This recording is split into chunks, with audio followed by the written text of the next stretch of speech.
The Sour Grape from the #1 New York Times best-selling team Jory and Pete Oswald. I'm a grape, a sour grape. Grrr. If somebody upsets me, I'll remember it. If somebody wrongs me, I won't forget it. If somebody insults me, I'll never ignore it. Nope. See that banana over there? That banana slipped and bumped into me, so I'm holding a grudge. See that orange? That orange didn't call me back for a week. Grudge.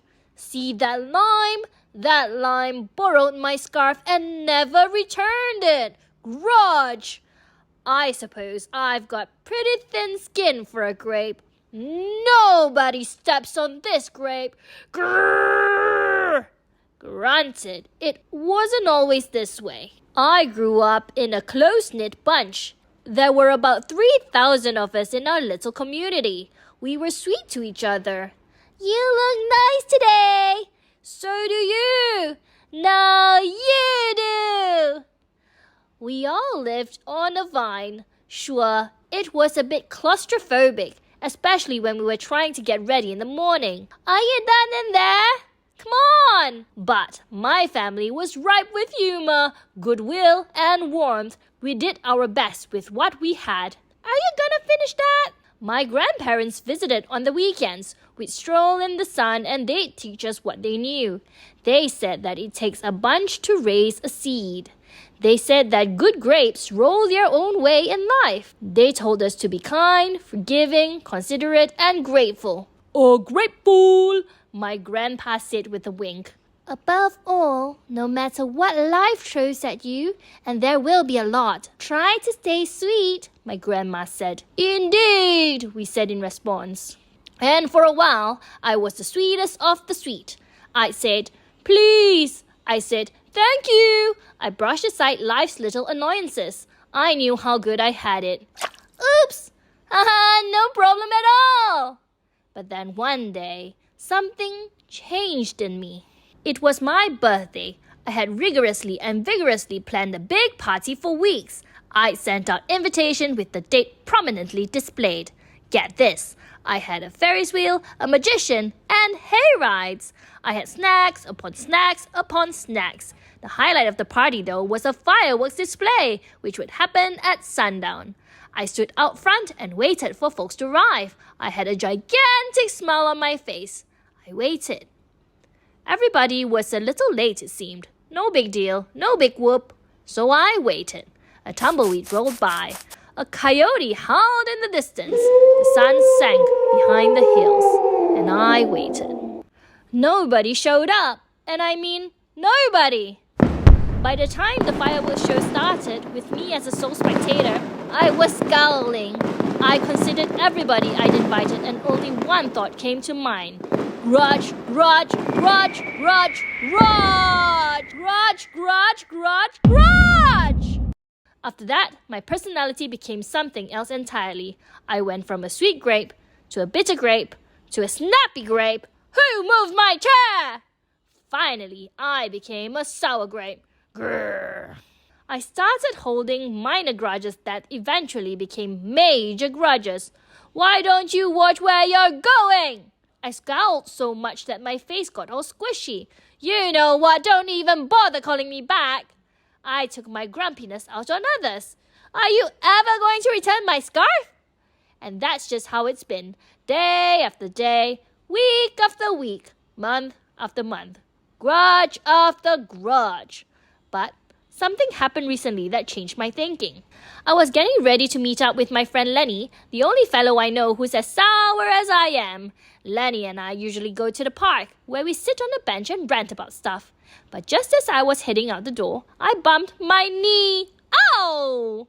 After I bandaged myself up, I discovered a flat tire. Ugh!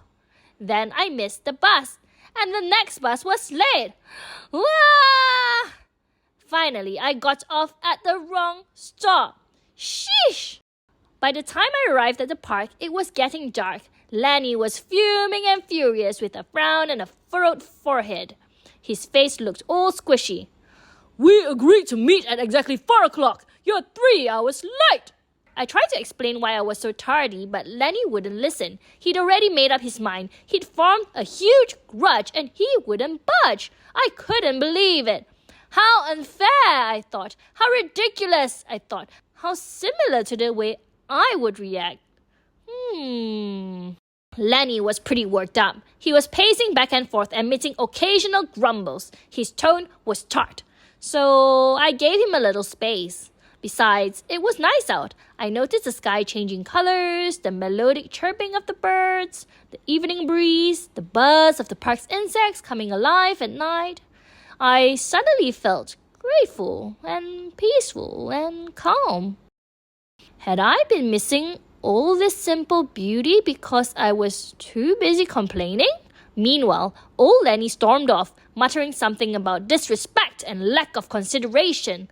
I'm pretty sure I heard him at a grrr too. I walked home. I pulled the dusty box out from under my bed. There were old family photos inside. I spotted myself in one of the pictures. I was so sweet. I knew that little grape from the photo was still a big part of me, deep down. It would just take some work to get back there again. And that was the exact moment I found the invitation I had sent out for my infamous birthday party, the one where nobody showed up.